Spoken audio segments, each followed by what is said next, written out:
And I think the other issue that we would also like to hear from you is about the difficulty. Many students write a lot of test series, and some test series are made to look very, very difficult, unrealistically difficult.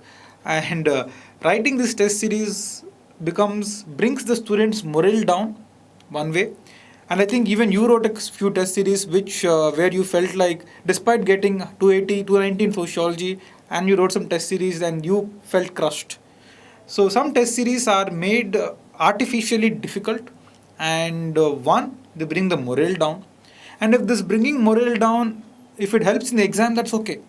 But I think the cruel part is that all this doesn't even help in the exam ultimately. Yes. So how should students tackle such kind of test series that are going around in the market, which are made to look very difficult than what UPSC wants, and in the pursuit of that difficulty, maybe sometimes they are deviating from what UPSC wants itself. Yes, so they are made artificially difficult. That's how I say it. So UPSC mains papers might not be so difficult, but you end up answering test series which are extremely difficult, more difficult than what UPSC is.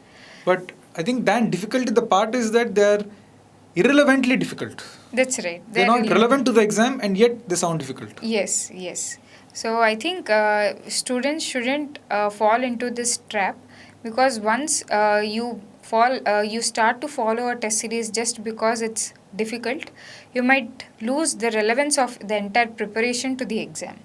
So it becomes redundant. You start to do something that the test series people think important, but it might not be important for the exam. So the way out is to look at previous year questions repeatedly to see if UPSC is asking such kind of questions, or if it's wantedly made difficult just for the sake of commercializing a test series. So I would request you to first compare your answers with a topper script. Like I used to take GS1 script of previous year toppers, write answers, and then compare the same answer with how the topper has written, and then develop their style or develop content from them, take any kind of value additions from them. So I used to do this repeatedly rather than writing many test series. So in a way, it helped me because I made my entire preparation in line with what the exam is demanding, because these toppers are already rewarded by UPSC. So why don't I just borrow what they have done? So I think instead of writing a very tough test series, you can do this. And it's also true that for socio, I think I got 10 marks less than last year because I ended up writing a test series which was extremely difficult. It was extremely a knowledge intensive test series, but UPSC is not testing knowledge.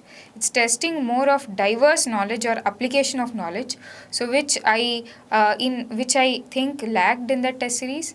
And after a point of time, I felt crushed. I wanted to just stop studying for exams, stop studying socio itself, because the amount of knowledge overload that was happening through test series was unbearable. I was overwhelmed. My notes itself was socio notes is a bit bulky in comparison to GS because there's no clear delineation of topics or content for an optional. And in addition to this, when test series is so difficult, aspirant actually loses hope on the exam. So don't fall prey to test series which are extremely difficult. Instead of that, you can do a test series minimally, do it quite well, decent manner, and refer to previous year questions and previous year topper scripts to have a holistic preparation. I think that's a very important point, and I think the most cruel part is that you wrote test series this time for sociology and ended up getting less marks. Yes. In a year when you did not write any tests, you got high score, and this time when you thought you'll go to 300, the marks actually came down a little to 280. It is still a high score, no doubt, but I think given the amount of effort you put in this time, one would expect improvement there. Even in fact, while you were preparing, I thought you would get another plus 10 in sociology, and when you got rank, I thought maybe sociology had given you the boost. But only when we look at the marks, we've realized that sociology actually, the marks reduced by another 10 marks, whereas GS actually gave you the push. And I think the cruel part is that a test series actually that you thought will help you actually undid.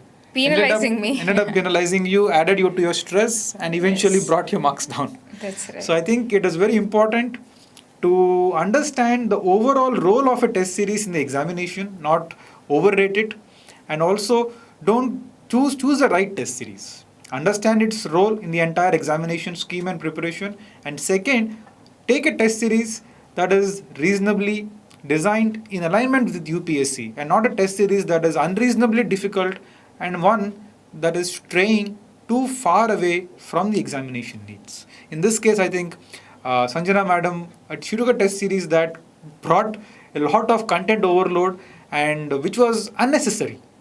And in fact, it crushed her, it brought her morale down, and all of that pain ultimately only brought the marks down. It did not create much favor. So, understand test series in the complete context. Second, choose the right test series and do not let a test series undo your chances. Be very careful when you choose about choosing the right one. Thank you.